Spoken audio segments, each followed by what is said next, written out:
Welcome to Moments with Marianne. I'm so delighted we're spending this time here today. We have a very empowering show coming right up with special guest Reshma Saujani, and she's here today to share with us her new book, Brave, Not Perfect. Fear less, fail more, and live bolder. Now, Reshma is the founder and CEO of Girls Who Code, which is a national nonprofit organization working to close the gender gap in technology while teaching girls confidence and bravery through coding. She's been interviewed on NPR's Marketplace and featured in the New York Times, Forbes, Fortune, Fast Company, Real Simple, Glamour, Family Circle, The Daily Show, and much, much more. So let's welcome to the show, Reshma Saujani. Thanks for having me, Marianne. What a pleasure it is to have you here. And my goodness, I loved your book. I mean, once I picked it up, I could not put it down. Oh, that's wonderful.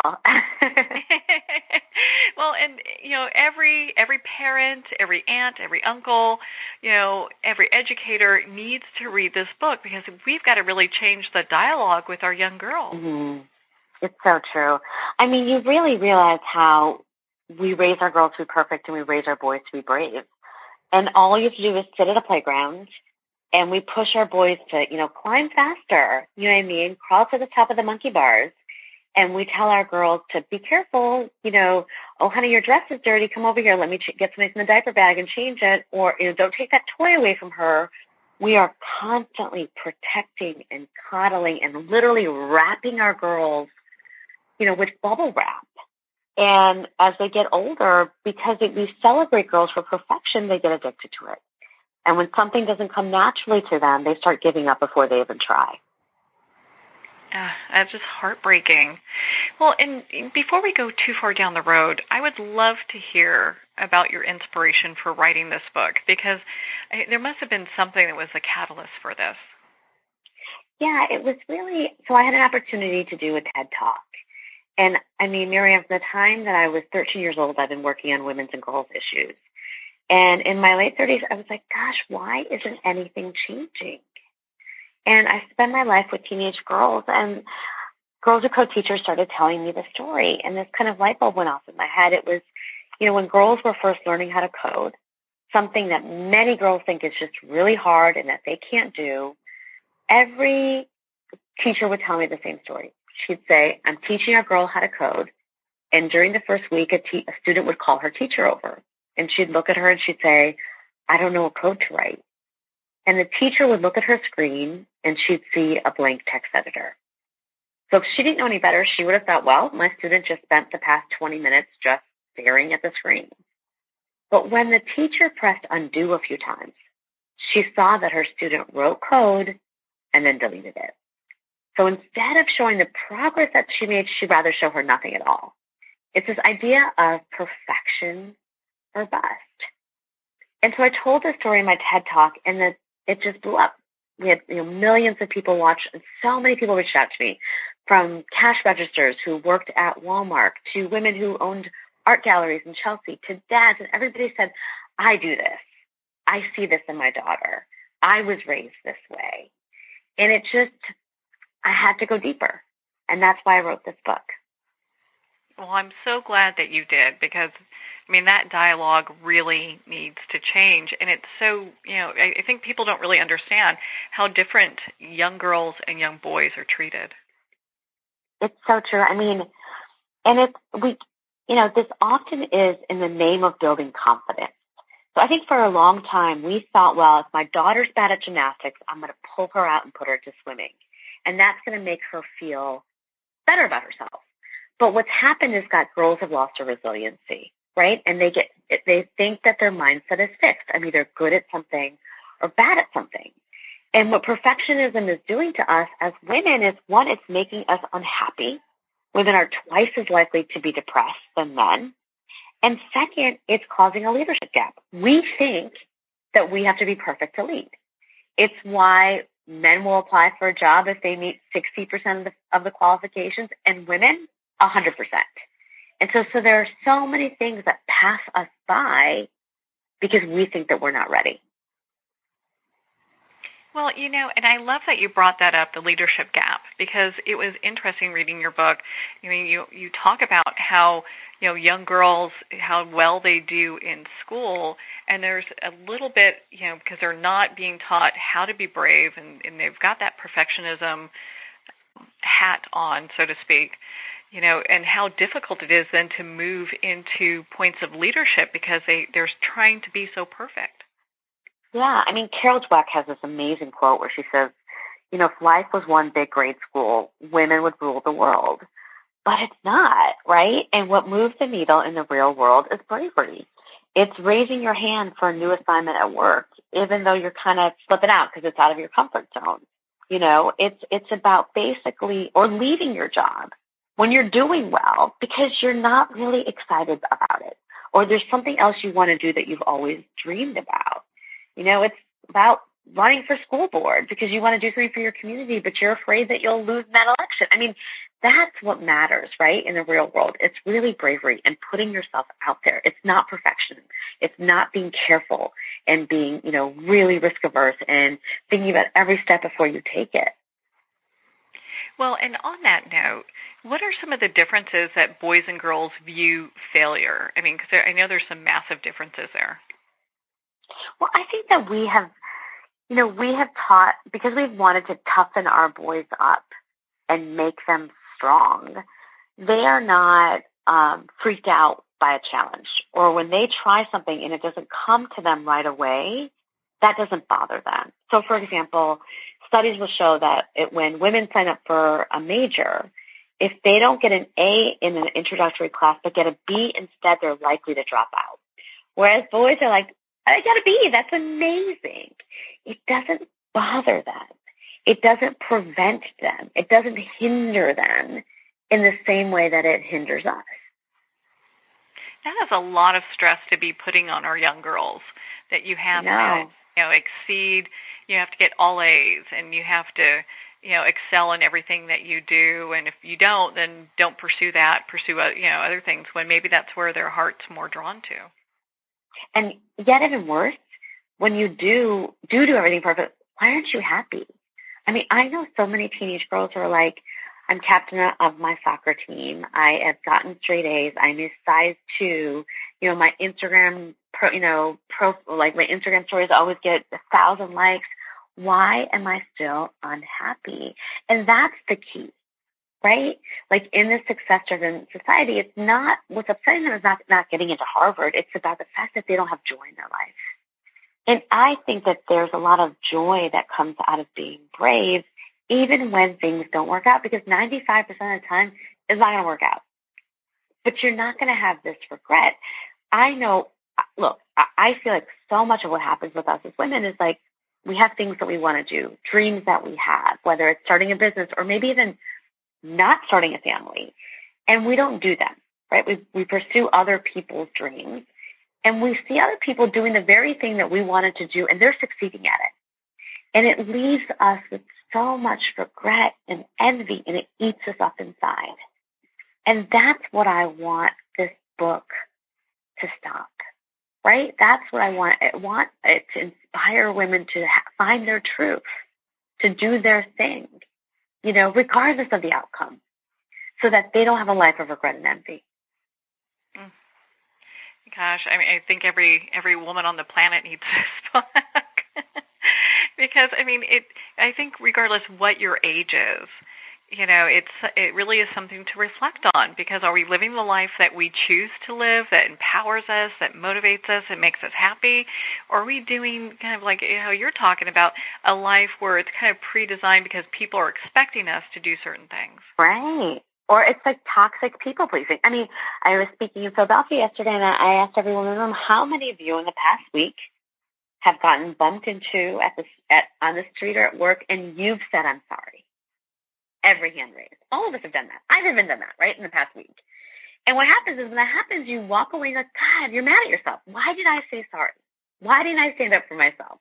Why didn't I, you know what I mean? Like, and it's the what of, should have, could have, that just eats us up inside. And it's all often in the name of we don't want to make somebody feel bad. We don't want someone to think we're a bitch, right? We don't want someone to think we're ambitious. It's often in the name of being liked, but being liked isn't getting us anywhere. Well, it's so important to have this dialogue because it's different when men become ambitious, as opposed to women. And it's interesting when we look at these things. We need to change some of the words that are said in regards to our young women and having them making sure that they chase their dreams without being labeled. It's like, hey, go for it. Be brave. Go for it. Yeah. It's true. One of my favorite stories in the book was a story from Ohio, and this mom was telling me how she was sitting in her sixth graders' award ceremony. And when the boys would win an award, they would literally walk up onto stage and they'd do like the dab. You know what I mean? And when the girls won an award, they would walk up on stage and be like, oh, who, me? Right? It's that like, quote, fake modesty, right? Because they think that they're supposed to behave that way. Whereas boys feel completely free to just be like, yeah, I got it. I got this, right? And you see that same pattern extend when we're older and into the workforce, where we don't take credit for our accolades. We don't brag about our accomplishments. We don't ask other people to basically, and we don't ask for the promotion. We don't ask for the raise. And we put everybody's interest before ours, and we pretend that we're not ambitious. We pretend that we don't have dreams. We pretend that we don't have things that we want to do in our life. That is so true. And so it has me thinking, you talk about this in your book. There are certain myths to perfection. And I'd love for you to share what some of those are because, I think when people hear this and they buy your book, Brave, Not Perfect, and they start reading it, they're going to be able to identify, what, I think I've got some of this. Maybe these are things. Yeah. Yeah. So I think the first is like, if I'm polished, I'll be perfect. We spend so much time thinking about the way we look and our hair and our body and everything. And for some reason, we think that when we look the way that we're supposed to look or we think we should look, that we'll be perfect and happy. And for many of us, it's just not true. The second thing is I think that we feel like, when I am perfect, I will be happy. I felt that way. I woke up at age 33, the perfect immigrant daughter, went to the right school, the right job, and I found myself coming home every day in the fetal position. I was miserable, and I literally thought my life was over. And I didn't understand because I was like, wait a minute, I've done everything everyone told me to do. Why do I feel this way? I think we also think that if we're not perfect, everything will fall apart. I have a 4-year-old son, so I carry a lot of mommy guilt. And I travel the country. I'm a CEO. I'm a working mom. Like, I'm a mess half the time, right? And I put so much pressure on myself, to make sure that when it's Sean's birthday, that I'm, instead of picking up cupcakes from Whole Foods, like I'm trying to find time to bake them. And it's just, there's so much I put, or, red eyes that I fly just so I could be up in the morning to take him to school. And it's like, again, because I constantly feel like a horrible mom.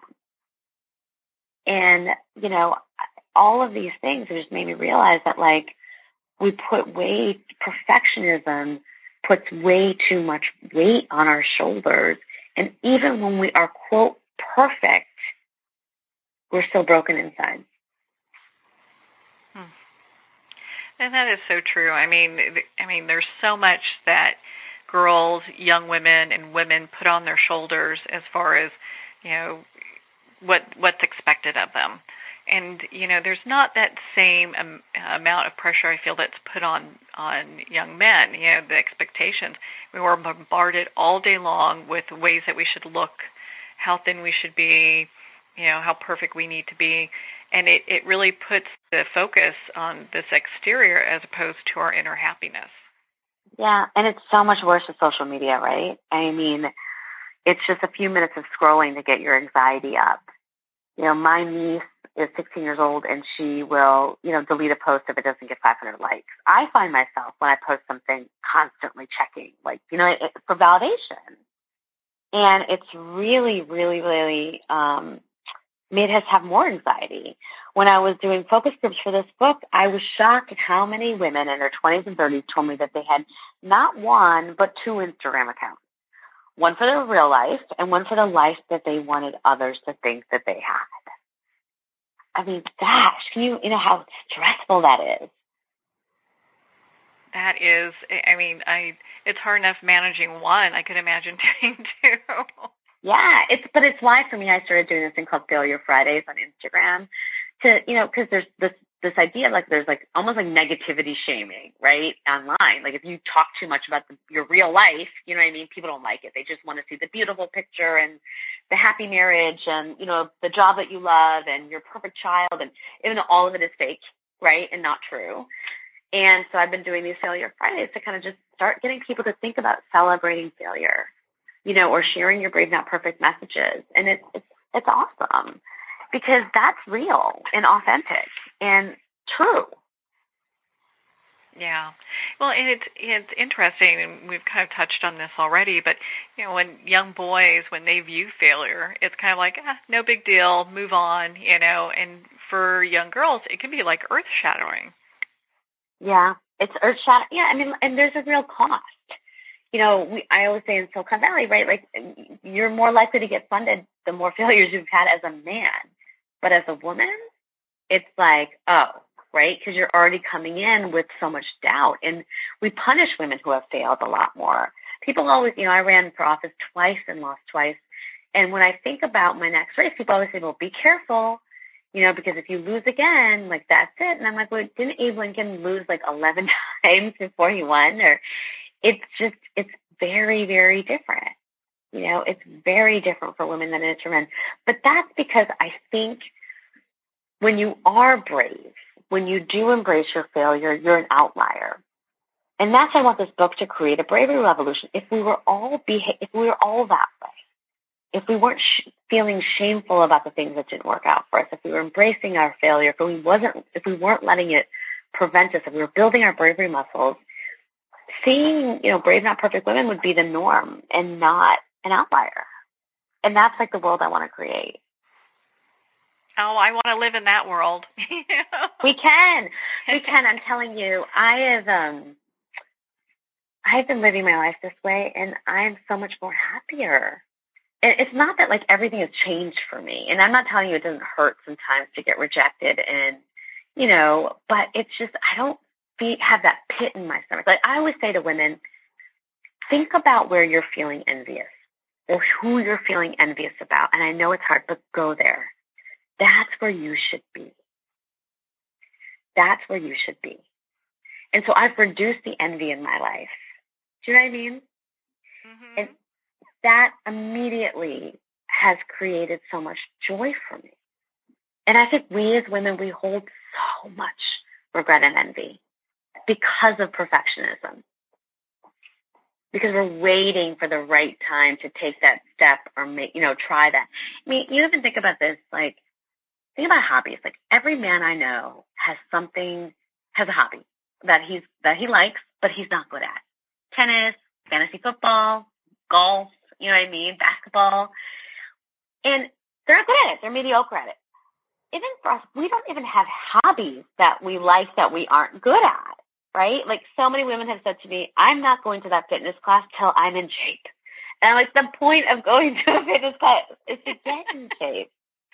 Do you know what I'm saying? But can you imagine just having the freedom to go to yoga class and not be hard on yourself because you can't do a headstand or a child's pose, but you just like the breathing? Mm-hmm. You know what I mean? Do you know how awesome that would feel to go about life that way? Dina, and how much freedom comes with that, where you're able to say, you know what, maybe I don't have the perfect yoga body or I can't do the perfect poses, but I'm showing up and I'm enjoying it. I'm just enjoying the experience, Yes. Yes. And I really do think we can get to that world. But part of it is, I think, realizing it, and it's funny how much I think the funny thing about this idea is that people know. When I start my talks and I say, how many people think they're a perfectionist, and everyone raises their hand.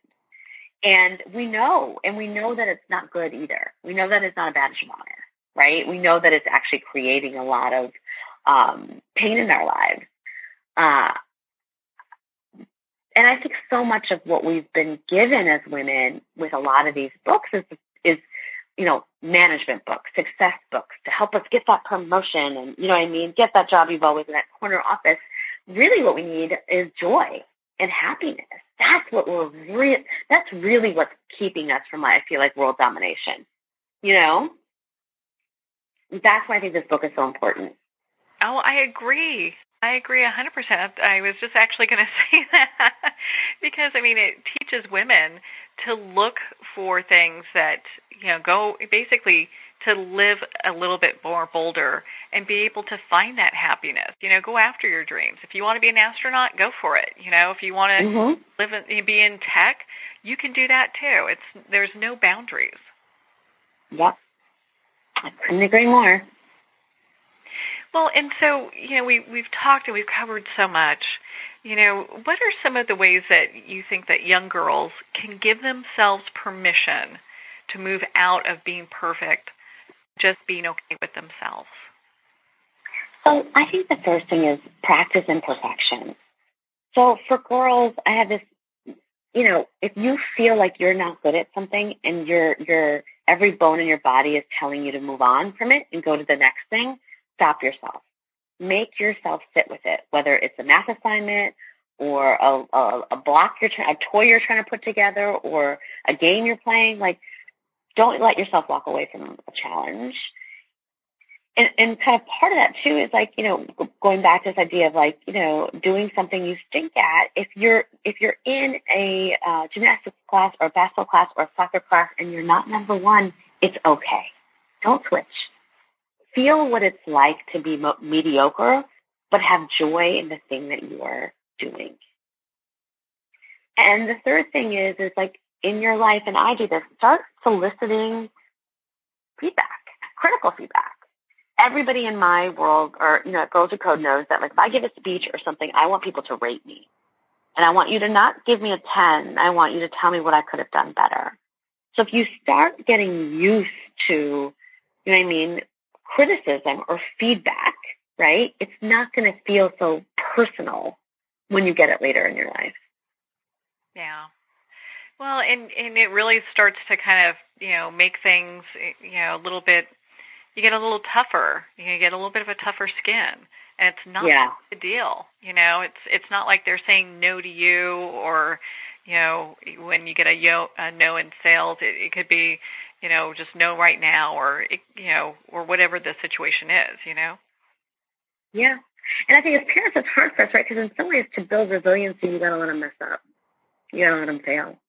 And I see this with my sister, if my niece isn't doing her college application or isn't doing her internship application, it's like her instinct is to go do it for her. And I'm like, hold up a second. You know what I mean? Like, she needs to know what it's like to, like, not get that job, not get her dream. And so we keep wanting to fix things for girls. Like, again, I think our nature is to help them, right? Is to protect them, physical protection and then emotional protection.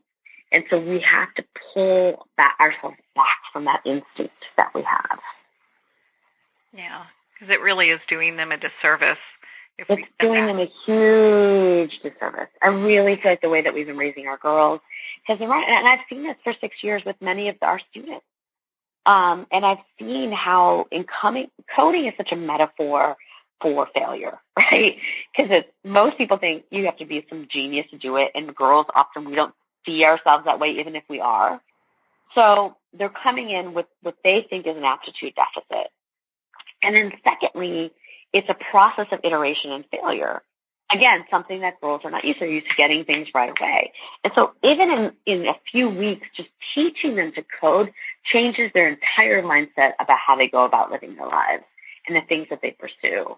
And I've seen it happen instantaneously. And I think, for us that are in our 30s and 40s and 50s and 60s and 70s, great, learn how to code. That might be a way. But for us, too, it's about putting something back into our lives that is like coding, something that we think is hard. We think we can't do. It's impossible. I'll never be able to do that. And having that feeling of what it feels like to even do it for a second, you know what I mean? Or even just try. It feels really good. And it just opens up a whole other world of opportunity and possibility. It has to be so empowering for young women to get to that point where they're realizing, coding isn't that hard. I can do this. Yes. And then they do crazy things like go to Cambodia and start teaching orphans to code or, build their own app and put it into the Apple Store, or tell, a CEO that his, wireframe or that her code sucks. I mean, it just opens, parents have told me that their daughters have just transformed by this experience. Well, women and young girls bring a different narrative to every discussion. So they look at things from a different viewpoint than men do. So without having women and young girls at the table, being able to not only code, but, stand up in their lives and be braver, our society is missing out on so much. So much innovation, so much thought, so much thinking, so much love, so much compassion, so much. And that's why I really feel important about this movement, because I just think that there are structures in society, racism, sexism, that we have to fight, and that we're fighting.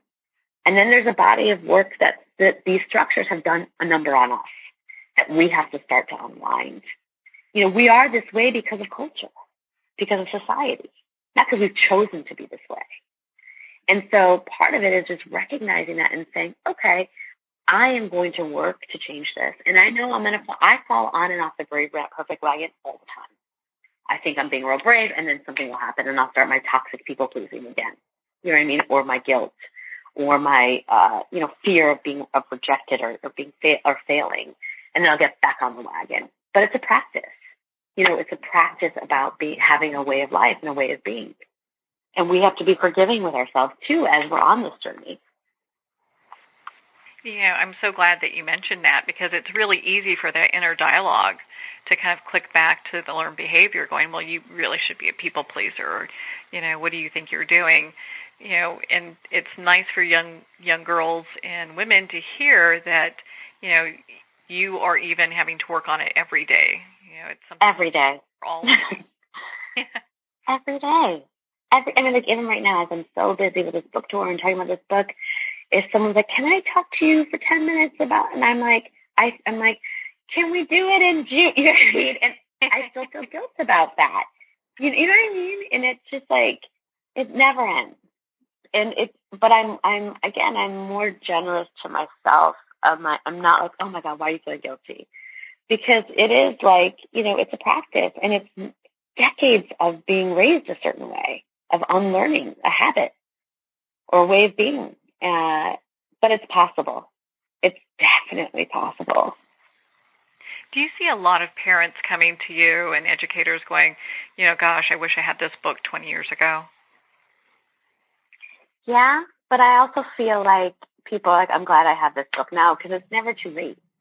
I have 7-year-old women who've read my book and now are opening up, selling jam at their local market, because that's been their dream. I had a woman who said to me yesterday in Philly that she loves to golf, but the only person that she plays golf with is her husband, because she's not a good golfer, and that she's not going to go out and start playing golf with other people. I think it's just it opens up your world, and it doesn't matter how old or young you are. It's never too late to start being brave, not perfect. Well, I want to applaud you for this book. I think it is a game changer. It's changing a lot of people's lives. And Reshma, before we go, where can our listeners connect with you and be part of your community? Sure. Well, start following our movement on Instagram and Twitter at Reshma Saujani. Hashtag your experiences, brave, not perfect, so we can follow you and root you on. Buy our book, come to our events. Share this book with someone you love. Go to our website, reshmasaujani.com, to find more information. But and hopefully we'll be coming to a community near you to talk about this. Well, if not, I know that's something that people could reach out and schedule, so they can see about if it's a possibility. I know you've got a busy schedule, but maybe it's something they could come out. And you can listen to our podcast too. So we're going to be bringing this movement everywhere. And I'm also hoping women grab this book. There's so many women who've taken this book to especially during Women's History Month, right? It's a great opportunity to start a book club, start having a conversation, start becoming brave, not perfect, accountability partners for one another. We can do this. Without a doubt, without a doubt. Well, Reshma, thank you so much for taking the time to be on the show with us here today. Thank you so much. It was wonderful speaking to you. Well, thank you, Reshma. It has been such an honor to spend this time with you and to talk about your new book, Brave Not Perfect. Now, Brave Not Perfect is available at Amazon, Barnes & Noble, and all indie bookstores. Well, we're at the end of our time today. I would like to thank everyone for tuning in. You're listening to Moments with Marianne. And remember, make every moment count.